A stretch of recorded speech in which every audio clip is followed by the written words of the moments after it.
எல்லாருக்கும் வணக்கங்க. இந்த வீடியோவில் நம்ம பார்க்க போகிற டாபிக் என்ன அப்படின்னா, புத்திர தடை ஏற்படுத்தும் கிரக சேர்க்கை. அதாவது எந்த காம்பினேஷனில் கிரகம் சேர்ந்துருந்தால் அவங்களுக்கு புத்திர பாக்கியம் தடைப்படும் அப்படின்னு பார்க்க போகிறோம்.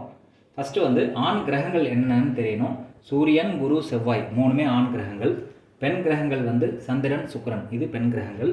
புதன் ஆண் ராசியில் இருக்கும்போது ஆணாகவும், பெண் ராசியில் இருக்கும்போது பெண்ணாகவும் செயல்படும். ஆண் கிரகத்தோடு சேரும்போது ஆணாகவும், பெண் கிரகத்தோடு சேரும்போது பெண்ணாகவும் செயல்படும் புதன். ஆண் ராசிகள் அப்படிங்கிறது ஒற்றைப்படை ராசிகள். அதாவது ஒற்றைப்படை ராசினா 1, 3, 5, 7, 9, 11.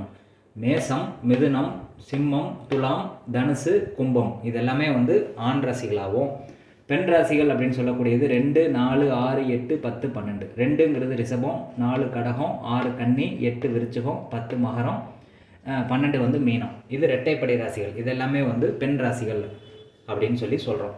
இப்போ எந்த காம்பினேஷன் இருந்தால் புத்திர தடை ஏற்படும் அப்படின்னு பார்க்கும்போது, ஆண் கிரகங்கள் சூரியன், குரு, செவ்வாய், இந்த 3 கிரகங்கள் ஆண் கிரகங்கள்.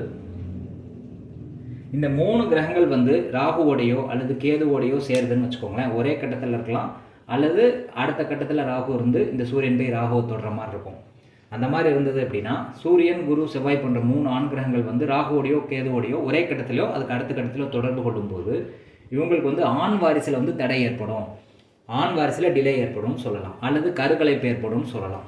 அதே மாதிரி பெண் கிரகங்கள் சுக்கிரன், சந்திரன் ராகுவோடையோ கேதுவோடையோ சேர்ந்தாலோ, அல்லது சுக்கிரனுக்கு அடுத்த ராசியில் ராகுவோ கேதுவோ இருந்தாலோ, சந்திரனுக்கு அடுத்த ராசியில் ராகுவோ கேதுவோ இருந்தாலோ அவங்களுக்கு பெண் வாரிசில் தடை ஏற்படும் சொல்லலாம், அல்லது கருக்கலைப்பு ஏற்படும் சொல்லலாம். பெண் குழந்தைகள் பிறக்கிறதுல தடை ஏற்படும் சொல்லலாம். அடுத்து பார்த்தீங்கன்னா, சூரியன் இருக்குல்ல, சூரியனுக்கு 6 டிகிரிக்குள்ளே சுக்கிரன் இருந்தாலோ, சூரியனுக்கு 43 டிகிரியை தாண்டி சுக்கிரன் இருந்தாலோ, அதாவது சூரியன் இருக்கக்கூடிய இடத்துக்கு 6 டிகிரிக்குள்ளே சுக்கிரன் இருந்தாலோ, 43 டிகிரி விலகி சுக்கிரன் இருந்தாலோ அவங்களுக்கு வீரியம் குறைபாடு ஏற்படும், அல்லது புத்திர தடை ஏற்படும் அப்படின்னு சொல்லலாம். அதாவது சூரியன் சுக்கிரனுடைய டிஸ்டன்ஸை பொறுத்து, ரொம்ப நெருங்கி இருந்தாலும் பிரச்சனை, சூரியன் சுக்கிரன் ரொம்ப விலகி இருந்தாலும் பிரச்சனை.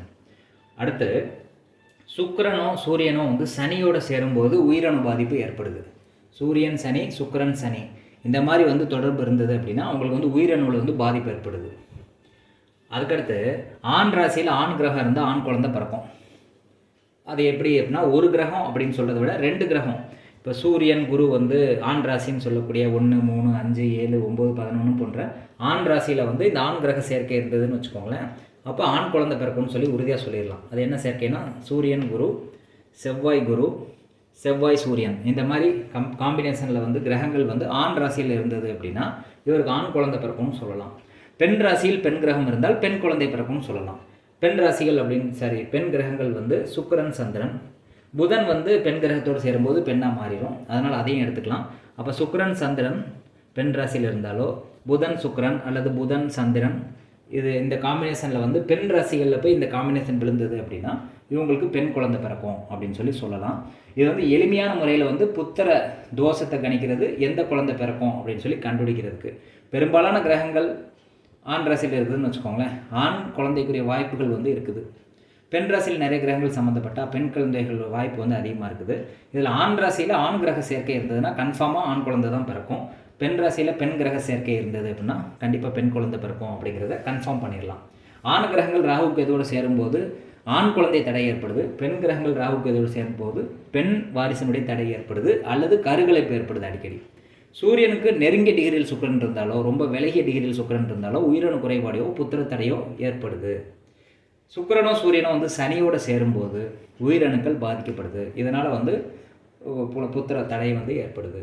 இப்போ ராசி ரீதியாகவும் கிரக சேர்க்கை ரீதியாகவும் எப்படி புத்திர தடை ஏற்படுது, எந்த புத்திர தோஷத்துக்கு, எந்த புத்திரத்துக்கு தடை ஏற்படுது, ஆண் குழந்தைக்கு தடை ஏற்படுதா, பெண் குழந்தைக்கு தடை ஏற்படுதா அப்படிங்கிறது இந்த வீடியோவில் தெளிவாக விளக்கியிருக்கேன். இதை புரியலை அப்படின்னா திரும்ப பாருங்கள். அதாவது எளிமையாக இருக்கணும், புரிஞ்சுக்கிற மாதிரி இருக்கணும், பார்த்த உடனே பலன் சொல்கிற மாதிரி இருக்கணும். அந்த மாதிரி டிப்ஸை மட்டும்தான் நான் இந்த வீடியோஸில் போடுறேன். உங்களை புரியாமல் குழப்பி அது பார்க்குறாரு இது பார்க்குறான்னு குழப்புறது என்னுடைய வேலை கிடையாது. தெளிவான புரிதலோடு நான் இதை கொடுத்துருக்கேன். இதை அப்ளை பண்ணி பாருங்கள், ஜாதகத்தில் கண்டிப்பாக பொருந்தி வரும். இன்னும் சில விதிகளை அடுத்தடுத்த வீடியோஸில் நம்ம பார்ப்போம். இப்போ இந்த புத்திர தடை ஏற்படுத்தக்கூடிய கிரக சேர்க்கை பற்றின புரிதல் உங்களுக்கு கிடைச்சிருக்கும்னு நான் நம்புகிறேன். நன்றி, வணக்கம்.